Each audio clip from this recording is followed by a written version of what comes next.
Thank you for taking the time to listen to the story. If you haven't already done so, please subscribe to Mindset Money on YouTube. We appreciate it and thank you in advance. Please leave the name of the city you're listening from in the comment section below. Now, let's start the story. Have you ever hit your late 30s or early 40s, looked around at your life and quietly thought, is this it? You've done everything the world told you to do, yet somewhere inside, something still feels unfinished, like a book that never reaches its real chapter 1. For years, Adil believed he was living the dream. He had a respected career, a comfortable home, a family that loved him, and a reputation that made his relatives proud. On paper, his life was a success story. But when he lay awake at night, staring at the ceiling, a strange emptiness would creep in, whispering questions he didn't want to hear. How can I have everything and still feel nothing? He kept pushing that feeling away. After all, in his 20s and 30s, life had been a nonstop race. Study hard, get the job, get promoted, get married, be responsible, be respectable, be what everyone expects you to be. During those years, he had built what Carl Jung would call a persona, the outer mask that helps us function in the world and fit in with society. Adil was the successful professional, the reliable son, the responsible father. These roles were not fake. They were real parts of him, but they were not the whole of him. As he moved closer to 40, something inside began to shift. The promotions didn't feel exciting anymore. The compliments about his lifestyle sounded distant, almost like they were meant for someone else.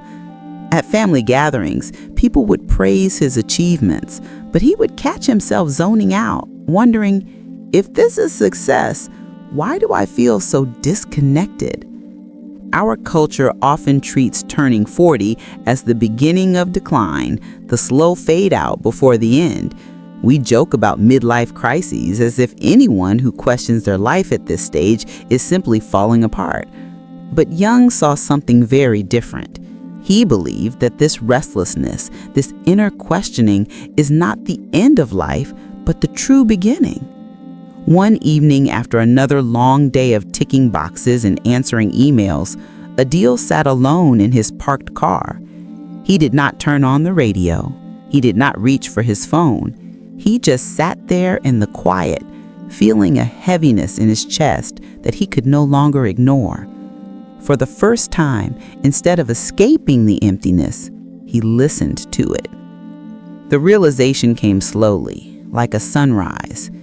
He saw that the first half of his life had been about building the outer house, the career, the image, the roles that made him feel secure. That house was solid, but his soul was still standing outside, knocking gently, asking, when will it be my turn? Jung described life as unfolding in stages, like chapters with different purposes. In the early years, the athlete stage, identity is tied to energy, appearance, and proving capability. In young adulthood, the warrior stage, life becomes a battle to build, achieve, and win. Careers, relationships, status. Most of Adil's life so far had been spent as that warrior. But as we move into our 40s, the inner script begins to change. We step into what Jung described as a stage where the questions deepen. What is meaningful? What do I truly believe? What is the point of all this? It is no longer just about having a life on the outside, but understanding the life on the inside. Adil started noticing small signs that something within him wanted more. He found himself drawn to old passions he had abandoned long ago. Writing, reading about psychology, thinking about spirituality. He began to feel tired of playing only the roles others expected of him. The mask of perfect professional started to feel heavy. At first, he thought something was wrong with him. Why couldn't he just be grateful and content? Why did he feel restless when everything looked fine? He feared he was ungrateful, maybe even selfish. But what if that discomfort was not a problem, but a message? Jung believed that many people in midlife are not suffering from failure, but from a loss of meaning.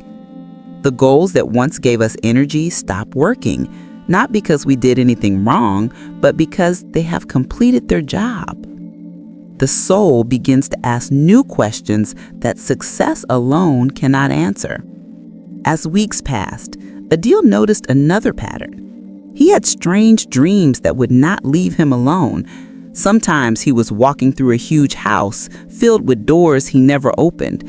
Sometimes he stood in front of a quiet, endless sea, feeling both calm and unsettled at the same time.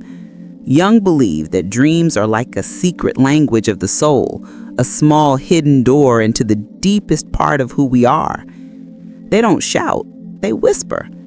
Through images, symbols, and feelings, they draw our attention to the parts of ourselves we have ignored for years. Those dreams slowly pushed Adil to reflect. Why were there so many closed doors? What in his life had he locked away? Why did the sea feel both frightening and peaceful? He started journaling in the early mornings before work, pouring his thoughts onto paper without judging them. He wrote about his childhood dreams, the things he once wanted to do but abandoned because they were impractical. He wrote about how he often swallowed his feelings to avoid conflict, how he tried to be strong for everyone and ended up hiding his own pain. This was the beginning of something Jung called individuation, the lifelong process of becoming whole by acknowledging every part of ourselves, not just the parts that win approval. It doesn't mean becoming perfect, it means becoming honest. Honest about what hurts, what inspires, what we fear, and what we truly want. Along the way, Adil realized he had spent most of his life over-identifying with one part of himself while rejecting the rest. He had chosen logic over intuition, productivity over creativity, control over vulnerability. He was proud to be strong and reliable, but he had quietly buried his softer side, his need for connection, expression, and emotional truth. Jung believed that every human being carries both masculine and feminine energies within, qualities like strength and sensitivity, logic and emotion, action and compassion, regardless of gender. In the first half of life, we often pick one side because it feels safer or more accepted, and we push the other into the shadows. But the psyche never truly forgets what has been pushed away. In midlife, these neglected parts begin to rise. They show up as mood swings, sudden attraction to new interests, unexplained sadness, or a hunger for something deeper.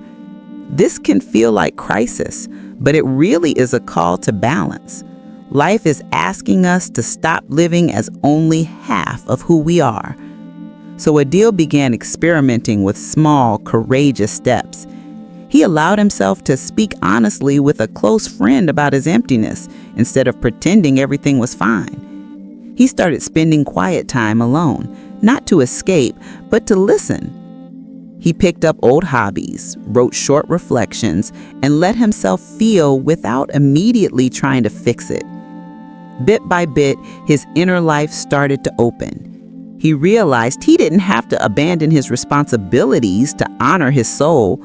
He simply had to include himself in the life he was building for everyone else. He could still be a provider, but also a seeker. Still a professional, but also a human being with depth, pain, and dreams. With this shift, his definition of success began to transform. It was no longer just about money, titles, or status, but about alignment, living in a way that matched his values and inner truth. He asked himself new questions. What truly matters to me now? What kind of person do I want to become in the second half of my life? Slowly, his days started to feel different. The same job, the same responsibilities, but a new awareness. He set clearer boundaries, protected time for reflection, and gave more attention to his relationships, not as roles to perform, but as connections to nourish. He stopped comparing his life to others and started listening to what life was uniquely asking from him.